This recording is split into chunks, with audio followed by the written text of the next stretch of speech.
Hello and welcome to back to Final Fantasy, everybody.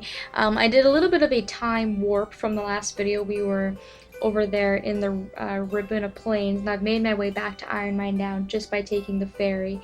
There's a few things I want to do before we go to our next world, so I'm just going to take a very quick stop in Mars Pass. First thing I did, I actually did this off screen, although I don't know if I saved it. I was going to make myself some new armor. I think I might have done it. Yeah, I did. I went ahead and I made myself a suit of mithril, I do believe. The mithril plate, which gives me 22 defense. You can see now that my defense is right up there with my attack, and it's really awesome. I think it gave me plus 5 defense from the iron plate I had. So that was really good. It didn't really cost me all that much, even though it would have been cheaper to get my father to make it. And really, I have enough money to the point where I can just suck it up and pay for it. Already had a mithril belt, so I threw away the mithril belt tomb. And as for a weapon, I can't get the weapon made that I want because I don't have the correct materials, I think, which is really too bad, because if I had a better weapon, I could really kick some ass. The Valiant weapon, which is kind of the next step in upgrading. We need 3 bronze and 1 Cerberus Fang.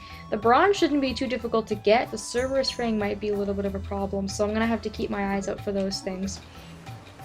Just did a little bit of weapon upgrading, but the reason I'm here is so that I can get access to a Moogle home, and this was the closest one I could think of. So, because the next stage we're going to is considered a hot stage. There's only 2 of them in the entire game. And because it's a hot stage, what we're going to do is we're going to go ahead and we're going to cut Mog's hair. Because if we don't cut it, he's going to get really hot, and he's not going to want to carry the chalice. He's going to be really slow. He's always going to be complaining about how hot he is, things like that. He's going to complain anyways, but if you cut his hair a little bit, it really does help. So we're going to be going to Mount Kilanda next, which is the next world for this year. It's actually going to end the year off.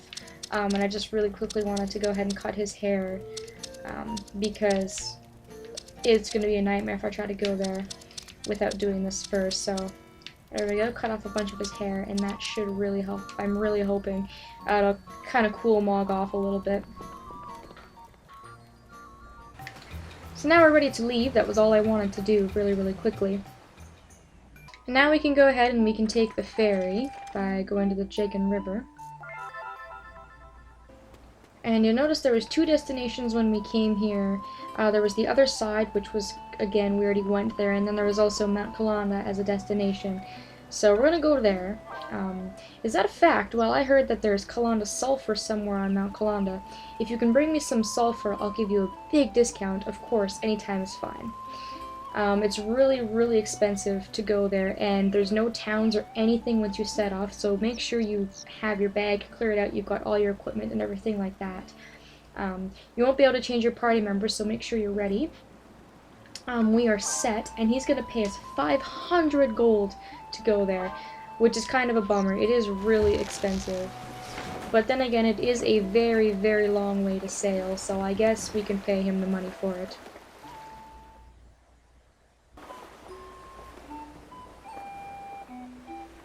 So he's gonna sail quite a ways, make a big loop, and here we are. These are the Colonda Islands. A volcano belched its flames across the southern sea. So its ashes then became a blot on history. Some may learn what moves their heart within that fiery blaze. Journeys that they long to start beyond the shadow's gaze.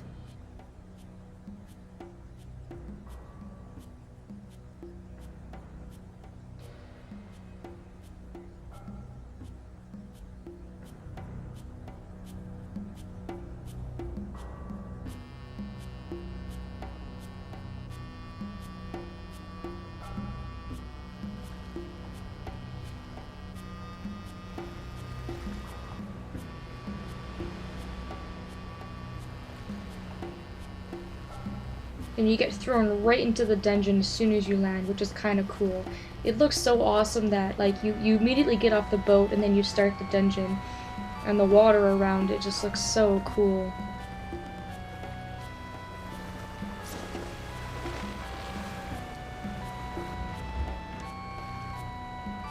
So, this is actually a relatively short and easy world compared to what we've been seeing in the last couple of videos, which is really nice. So I will throw the few bios in right here so you guys can see them.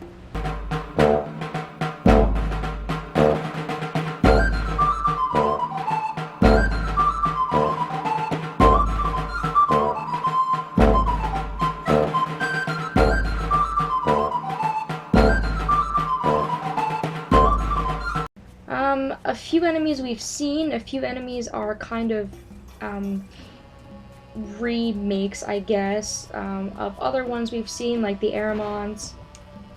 Keyrstone, awesome, I can use that. There's lava Aramons instead. There's a Lamia, which was Jack Machette's wife. It's kind of the enemy that she is. We haven't actually seen them out in the wild yet, though. There's the Ogres, which are different from the Ogres we've seen already. They're kind of a stronger version than the ones we saw in the Mine of Catharix. These Mews, they're Lava Mews, again, stronger versions of the Mew we saw in the Riverbell Path. So here, of course, I recommend Gravity for these, because there's actually quite a few Lava Aramons.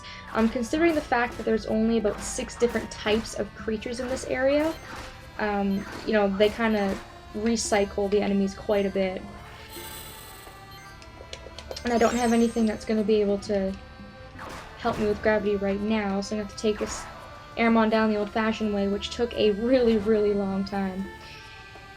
Alright, so that's the first chest that we picked up on the bottom of the hill there. If you come right over here, there is another one of them. There's a chest there with apparently nothing in it, because the game felt like trolling me, which, thanks, I appreciate that, really. That's awesome. There's actually not that many chests in this area either, and truth be told, I think the only reason people would consider this stage very, very long is if you got lost. It's kind of just really, really spread out, really kind of vast, and a little bit maze-like, but overall, I actually really quite like this stage. It's kind of a really, really nice change from what we've been getting the last couple of videos, you know, like Chrono Crash took us 3 videos, that was a doozy. Ravana Terroir was an absolute nightmare. That stage was so long and just hellish. You know, so this is actually a very, very nice change. I'm gonna ignore that guy because he's just wasting my time. Ooh! Flamecraft. Awesome. See you later. Alright. Of course he's gonna follow me. Go away. Of course, if you come back over here, you keep going north, you get to another fork. This fork here with the water pot, you want to go to the left, or west, I do suppose would be the more proper term. Clear out the enemies here. And there's going to be some chests at the bottom of the hill. And you can see how much longer it takes to defeat this without gravity. I think, you know, I've mentioned that before. But I've been trying to do that. I've been doing pretty good with that, you know, using gravity when it's appropriate and holy when it's appropriate and things like that. But right now I just don't have the magic to make it, so there's not really anything I can do about that. So another craft, a warrior's weapon. I think that's actually worse than what we have now, or it might be the same as what we have now. Let's keep on going and go back to this pot here. Now what you have to do with this pot is throw it into that volcano. Should you wish to ascend higher, toss the urn into the fire. So you can toss it into this little mini volcano, and if you get it in there, the bridge will rise. Now you notice that I missed, but this little bridge was already raised. It seems that it's time sensitive, and if you don't manage to get the urn into the fire, don't worry, you're not completely screwed. This will actually rise in time, although sometimes it takes a while, so just keep that in mind. If you go left, you can go through entrance number 1, but if you keep going, you can get some more chests, and you can also find a few more exits to go through. So, blazer beetles again, we saw these in Selection Cave. They're the same old ones as we saw earlier. I'm going to pick up that thunderstone so I can make gravity, which will be very, very helpful. If I can get this in here, which I doubt. Nope. I don't know, I seem to have terrible timing with that. It doesn't really seem to make any sense to me, because she kind of just tosses it in a straight line, not even over her head or anything like that. But anyways, that is supposed to be rising that up there. Hopefully it rises by the time I get to it, because that is the exit that we want to take to get out of this first area. Keep going to the east here. There should be one more chest for us to collect before we continue. And seeing that how this is our first cycle too, these enemies aren't giving us too much of a problem, which is really quite nice. As you can already see, I'm having a lot less trouble than I was in the last couple stages, which is really awesome. I went through here in practice, and it was quite nice for me. I was actually kind of enjoying myself. So, flame gloves, we can't use those because we're not a loyalty. That's a shame. Of course, coming through here, you might want to get flame protection or something. Although I don't really see it as being too much of a problem. It is a fire area, but there's not really any enemies that really do a lot of fire attacks, except for the lava airmons, to be completely honest. So I'm going to put thunder here, so we can use gravity, and I guess I'll drop my iron plate. I don't need that. Oh, and I also drop the gloves as well, so we can pick up some more stuff. And let's hope this bridge is raised. At this fork here, if you go right, you can go to exit number 3. If we go to the left, if that bridge is raised, we can go to exit number 2. They all bring you to the exact same place, but I want to go to the, it's not raised yet, but I want to go to the second entrance for a particular reason, so I'll wait for this bridge to raise, and then I'll just, cut the video back when it raises, because it can actually take quite a while, so. Okay, there we go, the bridge raised, and we can now go through the second exit. Alright, so this is going to bring you right to the middle of the stage, and the reason I wanted to go through the middle is because you'll see this goblin carrying a huge sword. If you manage to hit this goblin, which I'm not doing apparently, get over here, goblin, before it gets the sword to the boss, you'll actually have a, there we go, you'll actually have an easier time with the boss, so that's why I wanted to go through that middle exit. If you go through entrance number 1 or 2, you might still be able to catch the goblin, but seeing as how he's right there in front of your face, if you come through the second exit, that's why I chose to do that. Again, it's a matter of preference. I'm not gonna, say the boss is extremely difficult anyways, even if you didn't give the sword to him, but it's just kind of an interesting thing you can do. You can kind of alter the boss's kind of strategies, which you don't really do a whole lot in most places, so move out of the way! I couldn't see where I was going. That's awesome. Good thing I have lots of Phoenix down. For some reason I was like stuck there or something. That was just dumb of me. To be honest, there was no reason I should have died there.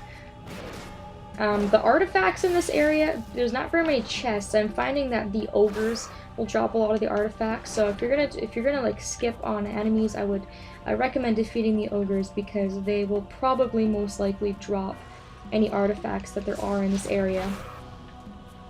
In this area here, there's only, I think, 3 chests spread out in this entire area. I'm just gonna go to the right first, kind of comb through this right area first, and then we'll just make our way to the left. Just like there was 3 entrances into this place, there's also going to be 3 entrances out of this place to get to the boss, which is really nice. And honestly, by the time you've defeated all these enemies, you should be able to just waltz right in. Again, there are more of those, rising the bridges using the urns, but honestly, by the time you're kind of done exploring this place, you shouldn't really have much of a problem just waltzing right into the boss battle, so.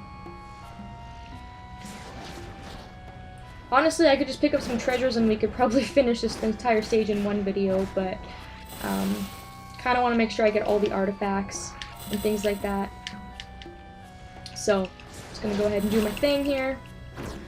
Ow. Do I have my thunder badge on, or am I just sucking? Because I took it off in like the Ravuna Plains like last cycle, and then I just didn't put it back on. It's either that or it's just not working for whatever reason. There we go. Die. Ow. Yeah, that's the only enemy that really casts fire spells, I find. There we go. There's an artifact. Ogres don't always drop them, of course, but mostly. There's a chest there. So now we're kind of gradually making our way to the left. Now we've combed out the right area and taking care of all the enemies on the right. There's this chest here. And you can see this is the first little exit. I have to go to the boss on the rightmost side. And then there's one in the middle up there. So from this middle point, if I can get up without dying again, that would be awesome. Ow! What the hell? Oh, I kept running into the wall. It looked like you could keep walking, but you can't apparently. But anyways, from this middle point, you'll see you can go south to get another treasure chest. If these enemies would go away, that would be really awesome. I'm trying to do something here, can't you see? You're being very insensitive. And kind of a big jerk. I actually didn't get a cure stone, which was really strange. I didn't get any cure stones when I was here in practice, but yet now coming through here, I've gotten, I think, like 3 of them, which is just really strange to me. So I was actually really lucky that I got one this time around. There we go. Take care of you, and you. Good day. Alright, so the second chest is going to be right here. Now this chest here that I just opened, that's the one that's usually going to contain that sulfur for Tristan.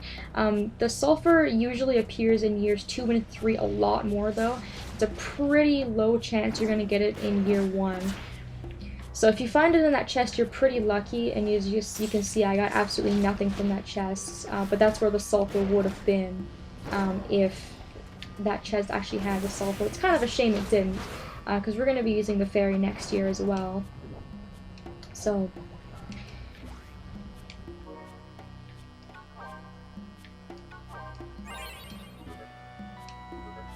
let's pick up this here, a Crow's Whisker, and right from where that second chest was, you can pretty much immediately go directly south, and there should be that chest right there by that ogre, and that is it. We should be able to finish. This is going to be like less than 20 minutes, which is crazy. It's definitely breaking the pattern of what has been the last couple of videos, but like I said, this is a very short world. Really quite nice, actually, to come in here.